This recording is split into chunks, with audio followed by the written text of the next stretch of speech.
All right, everybody, welcome back to my kitchen. I'm going to show you how to make the garlic bread for your spaghetti or broccoli chicken Alfredo, whichever one you're making the choice to do. The recipe is pretty simple and easy.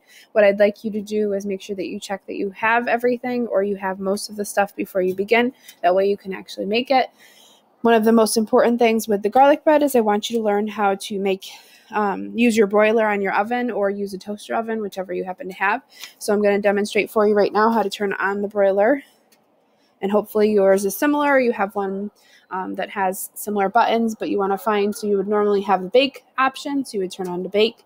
You should have an option that says broil. Okay, so the one that says broil. And then you have two options. You can either do high or low. If you click on the broil button again, it gives you low. I would suggest doing this on low because it's very easy to burn your garlic bread.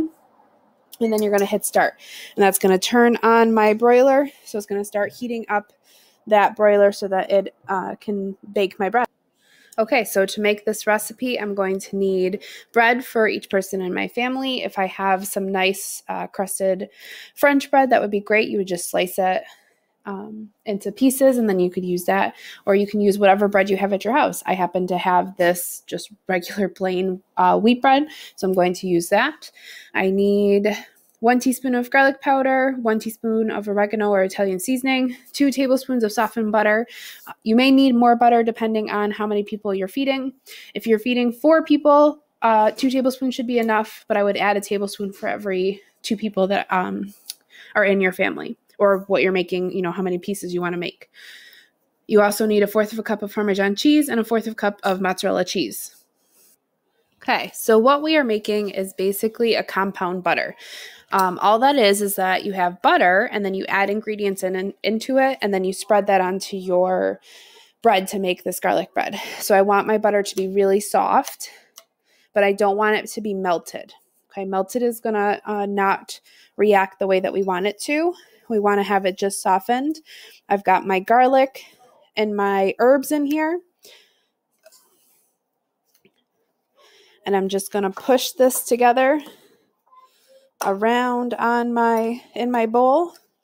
And this is great because you can actually make a ton of this. So you could make a lot, more than what the recipe calls for, and then just keep it and store it in your fridge, and then use it for anytime you want to make quick garlic bread, or if you wanted to have it to add to, a breakfast sandwich, or something that you're having as like a snack or a special dinner. You could definitely just add it to whatever you're making, and you have this great compound butter to use. So this is what I want to see. I've got my garlic and my herbs all mixed into this butter together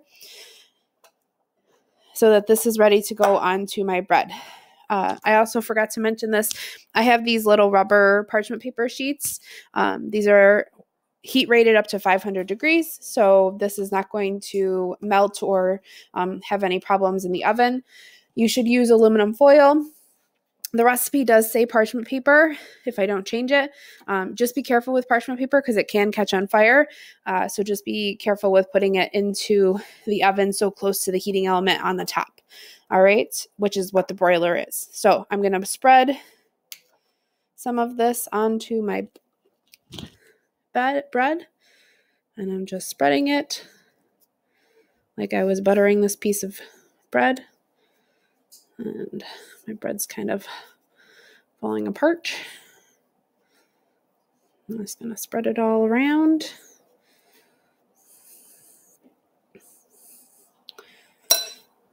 And then I'm going to add my cheese, and I have some fresh parsley that I'm going to put on top. Okay, so I have my Parmesan cheese, my mozzarella cheese on top of my butter mixture on my bread.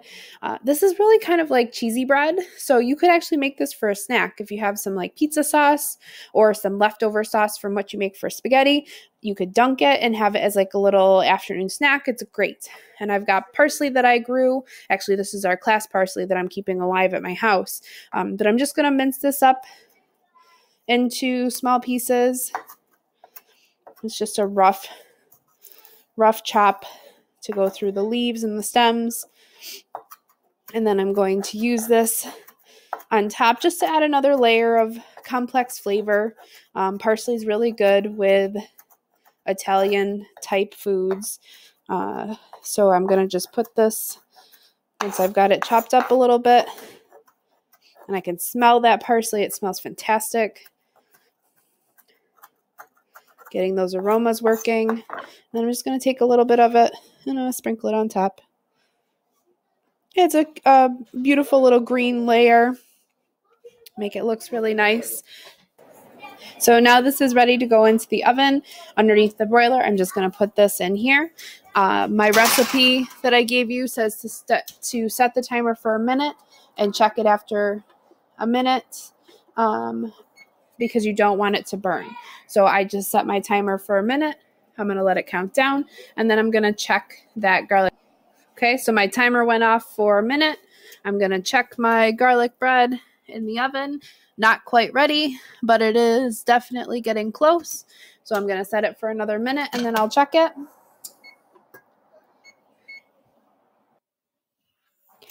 All right, so my timer went off again. We've got, I ended up having 3 minutes that I put my garlic bread in, but it's definitely ready. I'm going to take it out and show you what it looks like in a second. Here's my finished garlic bread, cheesy bread, whatever you want to call it. So give this a try, see how it comes out. Remember to follow directions as best you can. Let me know if you need any help with it.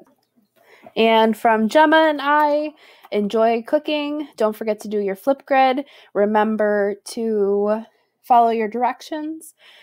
And just keep in mind to stay safe, be happy, much love, and can't wait to see what you do. Thanks, everybody.